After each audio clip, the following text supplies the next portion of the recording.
It's Sports by the Book at the South Point Studio. Here's Jeff Parles. Two with a two shot. There we go. Welcome in Sports by the Book, South Point Studio. I'm Jeff Parles. Alex White's right there. Good morning. Good morning. How are you? Not too bad. That Knicks-Pacers series is really going to be a doozy, especially if the Knicks keep running out of players with all the injuries they're suffering. We'll get to that in a little bit, an updated series price and more. Of course, 2 games tonight, hockey, baseball, all of it. We'll talk about it in the top 5 and throughout the show here today. Let's start with the starting 5 right now. Oklahoma City looked for a 2-0 lead tonight against the Dallas Mavericks. Really, the health of Luka Doncic very much in jeopardy here. He's going to still play, but he's clearly not 100%, Alex. That is now 5, which is a bigger number than we saw in Game 1. It is a 1-0 series lead.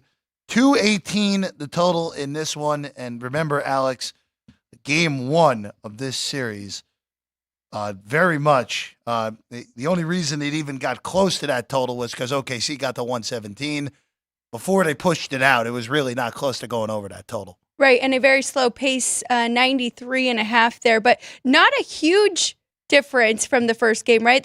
First game closed 4.5, so I'm excited to break that one down more. But number 2 on the list, Celtics also trying to get a 2-0 lead in their series. They are a 13.5-point favorite, though, over the Cleveland Cavaliers. 212.5 total in that one.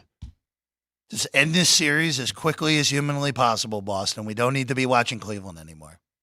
It's okay. More than good enough at this rate. All right, number 3. On the ice we go.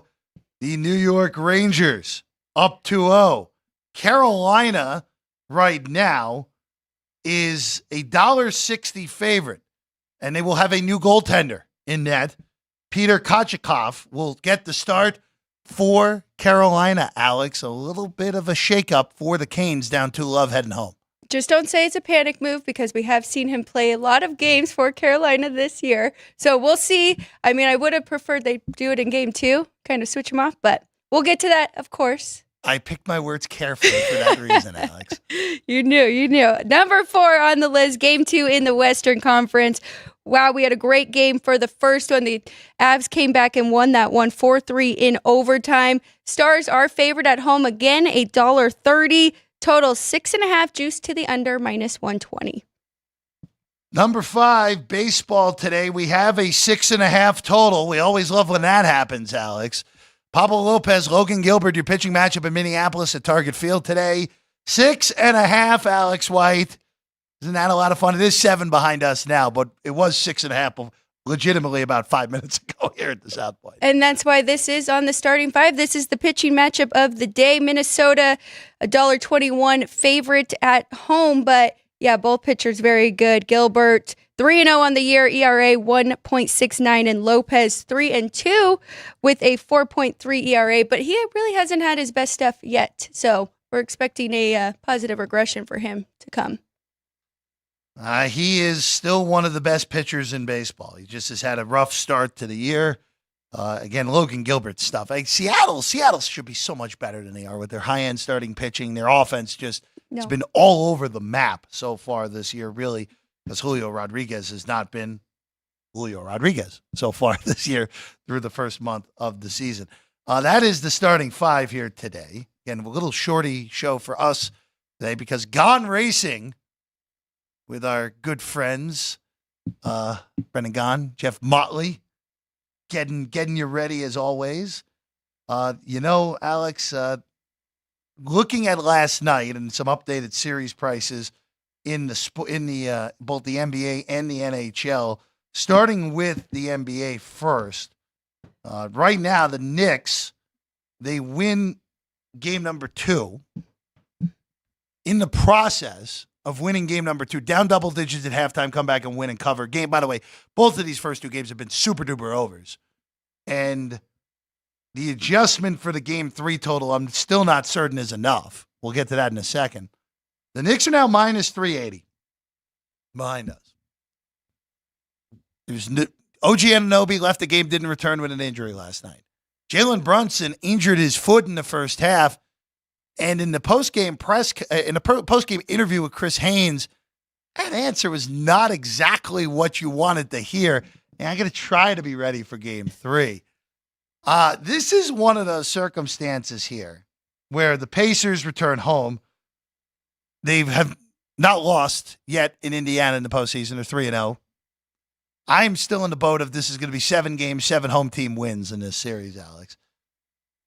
Well, this series price didn't balloon as much as I would have thought, and I think that is solely because of the injuries on the New York side and the fact that they're running out of players. If Brunson's not 100% and OG has to miss any amount of time, the Knicks are down to basically a 6.5-man rotation because Alec Burks played 1 minute last night. Probably will have to play more than that, but still, it's going to be a very tight squeeze for the Knicks. That's why I jumped in last night, Jeff. I laid the 6 with the Pacers because I do think that number will continue to go up. But I also think with their depth, if they are down, they're going to bench their starters and kind of just wave the flag and take that loss. You know, they're kind of what you're saying. If it goes to Game 7, they do have the advantage with the home court and having more home games there. So I think they're going to try and save their starters for those games. So I am on Pacers -6 already, and we'll see if that continues to move. Oh, it has moved. We're up to 7.5, and I don't think we're done. I think we're going to see this touch 8 by the time this tips off tomorrow night.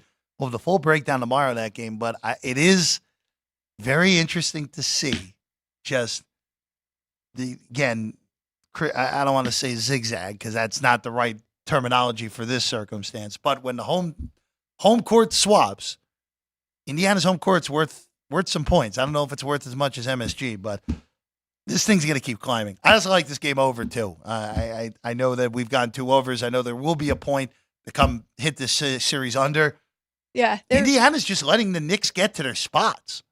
And the Knicks seem content. All right, you're going to get yours. We're going to get ours in this series. Well, we did see the Knicks. I mean, that third quarter, it was all defense for them, and they really shut them down. And that I didn't check the pace of the game yesterday, but that first game was so low for how high scoring it is. So there will definitely be a point where we will jump in on the under here. Do you like anything in this series with this price now? I feel like if you like Indiana, you got to take it now because it's now or never. Do you think they can steal one in New York? Gonna have to if they're gonna win this series, yeah. Right? So I think this is just more of a price take more than anything. And look, if Anunoby has to miss any amount of time, that's a gigantic deal for the Knicks. And you'd have to hold serve, win the 3 home games. But this isn't it. You got to do it now. It's now or never. Because if they lose Game 3, no team's ever come back from 3-0 down in an NBA series. It's not happening. And if they win Game 3 and Brunson looks not 100%, his price is going to come way down. And if we even with a 2-1 deficit, it's going to crash pretty hard with an Indiana victory in Game 3. This is really your last chance in order to do that.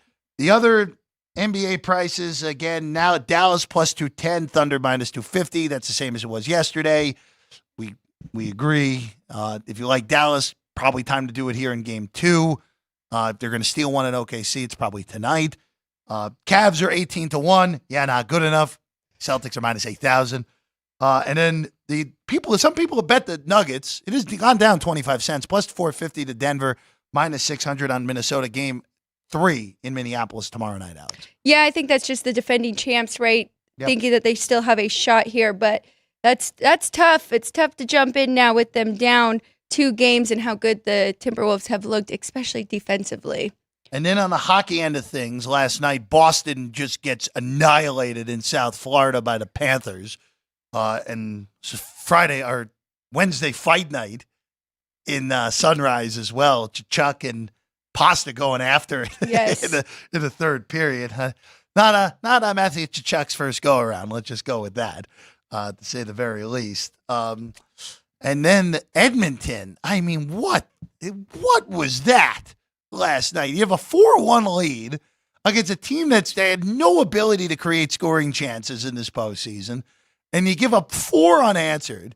You lose 5-4. Last night, I think I sent you this last night, Alex. The goaltending in this matchup between Silovs, who again is the third string goalie, I get it, and Skinner, who's had a reasonable postseason. We ended up with 9 goals in a game that the X goals were 3-2. Like, that's just rough if you had that game under last night. Edmonton's still favored in the series at where are we now? Minus 130, plus 110 on the takeback for Vancouver. Again, I still think Edmonton's going to win the series, but we saw what we saw. You clearly just want to bet something now, don't you? I need to make sure that I have that. Oh, that is right. Okay. Okay, yeah, no, it is right. I got it in front of me here. Okay, here. good. But it's what for Vancouver. I mean, for Edmonton, come on, they can't lose that game up 3-1. And now the ghosts of the past come creeping in. And by the way, Connor McDavid with 1 shot on goal in the game last night. What? A totally weirdo game last night in Vancouver. And Draisaitl was dealing with something because he clearly was hurt. Yeah, in and out. But yeah, 3 goals in 4 minutes and 38 seconds for the Canucks. And Skinner has to be better. I mean, a lot of those goals, I mean, you just said how many actually should have been goals. So I think they bounce back from that. I really do, but I don't want to overreact too much. And I kind of did going into yesterday because I have had Vancouver rated pretty high, but now on their 3rd string goalie, that changes things. And then on the other game, missed opportunity. I took the under. It should have been Florida. I still have Florida in my top 5, and they were at home, so that was a must win. They did what they had to do at home. The Panthers tie up the series, so I think we're in for a long one still with those two, though. And a lot of fights to come. That is not settled. These teams don't like each other. No. Panthers $1.75 favorites. It's probably, I don't know. Game 1 was we've hit the 2 extremes in this series. Yes. Where Florida was so bad in game 1 and Boston was so bad last night. Let's see both of these teams actually play a good game at the same time in this series before we make any real determinations. At least that's the way I'm looking at it.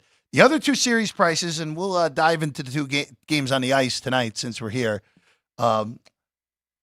Carolina hosting the Rangers. Right now, Rangers minus 260 to win the series, plus 220 on Carolina to take back. Again, different goaltender tonight for Carolina. Kochetkov will get the start. Carolina's $1.60, so the price hasn't really moved at all with the change of goaltender. And 5.5 on the total with the take back, plus 140 on the Blue Shirts tonight in Raleigh. This is tough. It would be tough to jump in on the Canes now because, I mean, now all the pressure is on them going back home. They need to win both of these to tie it up and then go back to New York. So I really think that they missed an opportunity stealing game 2 there. But, I mean, they're still a great team, and you're getting a good plus number here. But I would kind of wait out and see what happens in the 3rd game. You know, I'm staying with what I've said the whole time here. I think the Rangers did not think. The Rangers are the better team in this series. And we're at a point now. Carolina's changing goalies. These games have been much more high scoring than we expected them to be. Both games landing 4-3 in New York. Shesterkin, if he had a bad night, would have allowed 6 the other night instead of the 3. So this all kind of trends towards taking the Rangers at this nice, juicy plus 140 on the road tonight. But I just don't see Carolina going in a 3-0 hole. So this is one of those, I'm going to wait in game. I want to see how everyone looks here. I want to see how, if Carolina comes, like we saw Dallas in game 3 here in Vegas in a 2-0 hole. It came out guns a-blazing. They looked awesome, and they were great that whole game, even though it went overtime. Dallas was clearly the better team in that game. Do we get a guns a-blazing Carolina effort from the get-go? And we've seen, and we know how explosive the Canes are. We saw it in the Islander series. You can score 3 goals in 5 minutes like Vancouver did a night ago. This is an in-game game. I think this is the way that I would look to play it. And that's funny. I'm looking to play it in-game as well because I do like the Canes. I don't want to lay the $1.60. So last night we saw the Bruins go up and score 1, and then it was all Panthers. See you later after that. I'm going to see if that happens again. If the Rangers get on the board first, I can jump in with the Canes at a better price to come back and win that game at home. Then the other one tonight, boy, these Western Conference games have just been loony bins so far. Dallas was the one who blew the 3-0 lead 2 nights ago. Losing in overtime, 4-3 to Colorado. They're $1.30 tonight with a total of 6.5, another 6.5. I still feel like I had the right side on that under in game 1. just didn't get there. You were on the over in game one. I know I had thoughts on the total yesterday, but I'm a little more cautious here this morning on this. I'm going to stay away from this game completely. I just want to see how Dallas bounces back, because game one from Dallas was kind of the bizarro world game one against Vegas, where Dallas only attempted 22 shots in game one. After the first period, they really had no scoring opportunities other than that one massive save Georgiev made in overtime. I want to see I want to see what we get out of these teams. This is another in-game scenario as well. Maybe the more chances, but a slow start, go over in game, or we get a ton of lack of chances and more nonsense goals like we saw in game one, and then go under here, Alex. This would be look at the total more so than anything live. I did see a 6 last night. If you were still intrigued with the over. No, I didn't. I haven't touched the total either. I am on the Stars, though. I laid $1.28. I think we'll see a good bounce back spot from them. I think we gave we saw what Boston did after a 7-game series, and then so we put a little bit too much on the Stars of letting that lead go. I mean, they came off a very tough series against Vegas, so I don't want to hold that against them too much and overreact. I think they get this win here tonight against the Avs. Ottinger does take a little bit time to, get comfortable. We saw that in the Vegas series, so I like them here at home a lot. You're on the Stars. Dallas looking to make this a 1-1 series again. After what we saw last night in Vancouver, I feel fairly confident the winner of this series is winning the West. Feel fairly confident on that, because Edmonton, you just vanquished those ghosts already, guys. Just do it.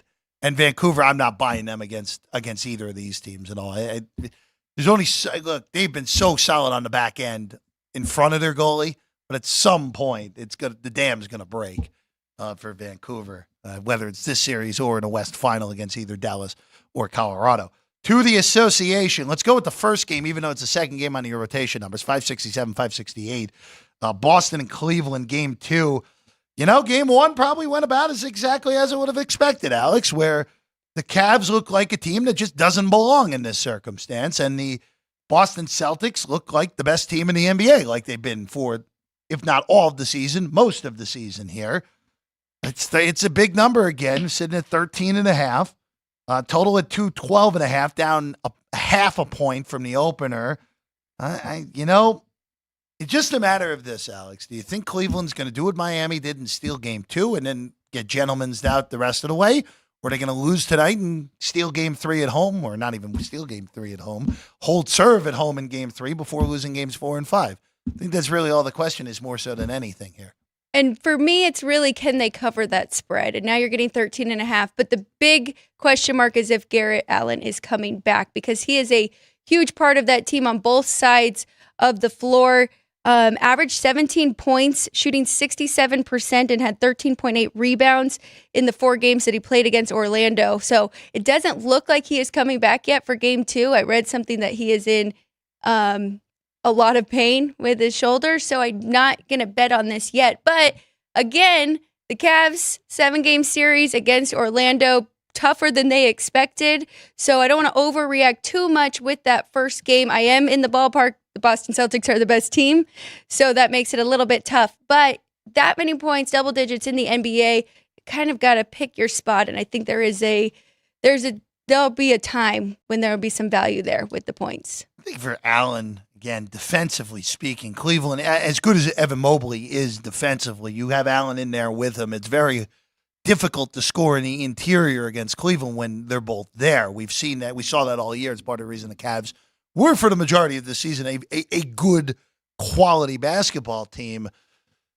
Again, this is a different animal. You're dealing with a Celtics team that is just significantly better than them. They're better defensively. They're better offensively. They're better coached. They're better at everything. It's a bad mix when you're facing a team that's better than you at everything. And that's what this is.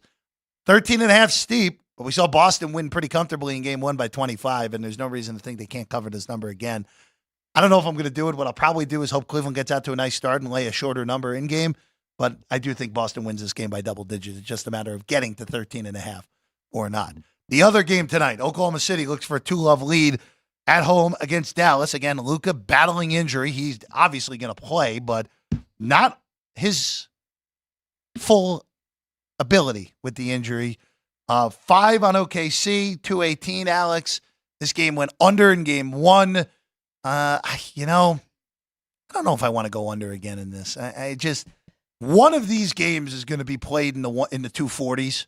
Just a matter of when it's going to shoot up, whether it's here in game 2 or game 3 in Dallas. But me personally, I don't know about you. I didn't give Oklahoma City enough credit. They're really good. They are really, really good. And the youth doesn't matter here. Even though SGA wasn't at his best in game 1, still the best player on the floor in the series with an injured Luka. And defensively, they just get Dallas. I think is just a bad matchup. Bad matchup more so than anything. Where defensively, Oklahoma City really annoys anyone he guards, especially with Luka not being 100%. And they're just so long. They're so long on defense as a unit. So, and that's where I am with this. So we're sitting here at 5. That's basically saying that these two are a pick'em, right? Because we have that home court added in. So the adjustment from game 1, I don't think it is enough here on OKC. So closed at -4.5. And you gotta factor in the Mavs, and I think the bookmakers are. They're giving them about 2.5 points because this is a must win, and the zigzag theory, right? But I don't know if that is enough. I think that this should be more like Thunder 8.5. Ooh. But of course, I want 2.5 point difference here, and I think 8.5. But then I got to factor in that 2.5 for the Mavs, right? If it was without the zigzag theory, so then that puts me about 6.5. I'm looking for 4. If I could lay 4 with the Thunder, I would jump in here. But I did see some 4.5s. It's not tempting enough, not enough value there. So I might wait for an in-game, see if I can get anything. And I do want to see how this plays out because we have seen playoff Luka, and if he can play to that level, then that changes things a little bit. But Thunder is the side I'm looking for. Just that number's a little too steep still. Going to one more thing on that series real quick. We talked about it earlier. Dallas is plus 210 to win this series. It's just one of those where I don't see Dallas climbing out of a 2-0 hole. And it kind of feels like the Indiana series, what we talked about earlier, where it's now or never. I think if you like Dallas in game 2, you just take the series. You take the points in game 2, and then you take a small piece of the series price. I think that would be the way that I would look at this for Dallas in game 2. But Luka just does not look right. And against a guy like Lou Dort, you got to be 100% because yes. Look what he did to Brandon Ingram in the first series and what he did to Luka in game 1. Yeah, Luka was 1 for 9 from 3-point. So, I mean, you would expect to see a little bit of a positive regression for him as well. But they held Kyrie and him under 20 points. So it's going to be a tough series, I think. But, when you go back to Dallas, that changes things too. This home court has mattered more in the NBA this year than we've seen in a while. To baseball before we wrap things up here today. Of course, Gone Racing. Brendan Gaughan, Jeff Motley coming your way. Jeff Motley's on the road today, right? And Jeff Motley, a man with a plan on the road again today. We'll have that coming at the top of the hour. All right, Alex, we talked about it in the starting 5. There's some 6.5s out there in this game. It's now 7 -20 to the under behind us. That's Seattle at Minnesota. This game starts at the top of the hour. Lopez and Gilbert. I'll just ask you, this is more a theory question more so than anything. When you're dealing with 6.5s, which is as low as, I think I've seen 1.6 since I've been out here since 2019. But when you're dealing with a total that is that low, is it just one of those where, hey, I feel obligated to take over 6.5 because it's just so wildly low? Or it's like, hey, these pitchers are so good, I'm just not even bothering with this. See, and I wanted to look at the first 5 under, but it's not that much better, so I'd almost just go with 3.5. Go with the full game here. But yeah, these pitchers both have been so good. I mean, Gilbert has 50 strikeouts to just 13 walks on the year. And then we have Lopez with 45 to 8 walks. So not a lot of runners getting on base, which means we aren't scoring a lot of runs. I think that number is right at 7. So I'm not going to play anything. And I think the Twins, I think that number's right too. Other baseball today that stands out. The Astros stink. The Astros are legitimately bad. We talked, Ryan and I were talking about this before the show, where the Astros are 12-24, Alex. 12-24. They're trying to avoid being swept in the Bronx, where that would mean the Yankees will be 7-0 against them this year if they manage to complete the sweep today. It'll be Blanco against Stroman today in the Bronx. Minus 127 on the Yankees. Of course, Blanco's been the Astros' best starting pitcher so far this year. Total from 9 to 8.5. This was 9, now juiced 8.5 under. A little bit of wind, but it's that ballpark. It's not blowing in too crazy from right field today. I would lean to the over at even money at 8, and I'd also lean to the Yankees. I just think this is, at this point, this has flipped. Where this used to be a great matchup for the Stros, now it's a great matchup for the Yankees. I agree. I haven't given up on the Astros yet. I jumped in a little bit too early 2 days ago with Verlander. They couldn't get it done against the Yankees, but this team will start playing better. And I told you the other day, there's a lot of stats with them and hitting that I think we are going to see them flip the switch very soon. I mean, the least amount of strikeouts in the league, that is great. And the 4 most hits are just not stringing them together, not getting enough base runners together to score runs here. But for this one, that number is right. The Yankees should be $1.27 at least. I have about $1.30, and I think that total's okay too.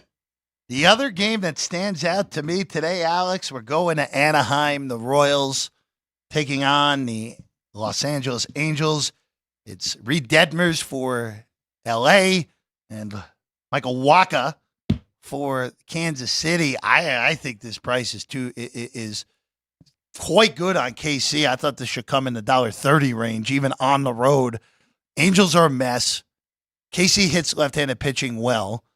And Wacha, Wacha 3 years ago was one of the worst pitchers in baseball. Now he's found it again.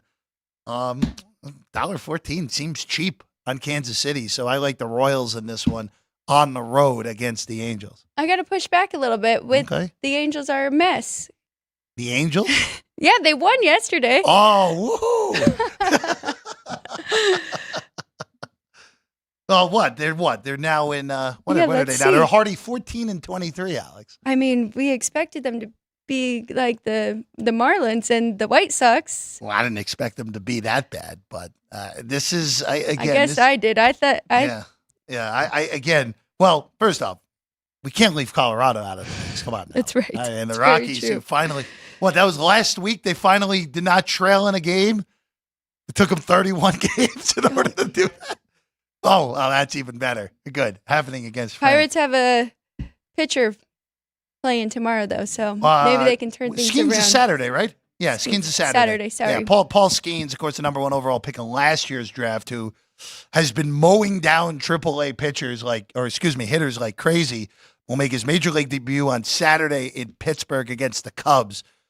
There will be a lot of eyeballs on that game, to say the very least. Pirates are off today, actually, before beginning that big series with Chicago over the weekend. Is there anything else that stands out in the way of baseball here today, Alex? One game for me. So I did lay the minus 118 with the Cardinals. I think it's a little bit higher now. I'd play it till minus 130. They are on a little bit of a losing streak here, 4 in a row, but we've got Sonny Gray on the mound. And I liked him even with Lance Lynn. I thought that was going to be our pitcher, and the price didn't change too much there. But, I mean, Sonny Gray has been fantastic too. 0.86 whip, 0.89 ERA, 39 strikeouts to his 5 walks. So I think that St. Louis turns it around here and snaps that losing streak. Cardinals were swept in a rain-shortened 2-game series against the Mets earlier in the week. The Cardinals, they have massive problems, but Sonny Gray has been quite good so far in his early tenure in St. Louis. Cardinals are 15-21. With that roster, it's kind of amazing how mediocre they have been to begin this season. Needing to turn it around, but you got the right guy in the mound, even against Milwaukee, who has overachieved to begin this season.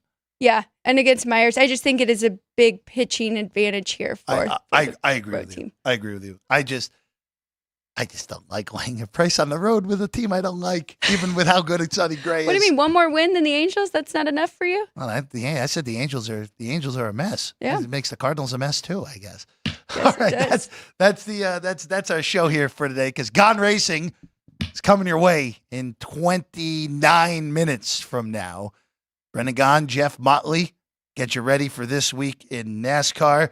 Where are we next week or this week? We are this week at Darlington. Very good. So at Darlington this week for NASCAR. So Jeff and Brendan, get you ready for that one. Before 2 weeks from now, we get the Coca-Cola 600, which I know is the longest race on tour for NASCAR. Alex, good work as always. Sean Caden, get some rest. I'm Jeff Parles. We'll see you again tomorrow. Sports by the Book, South Point Studio.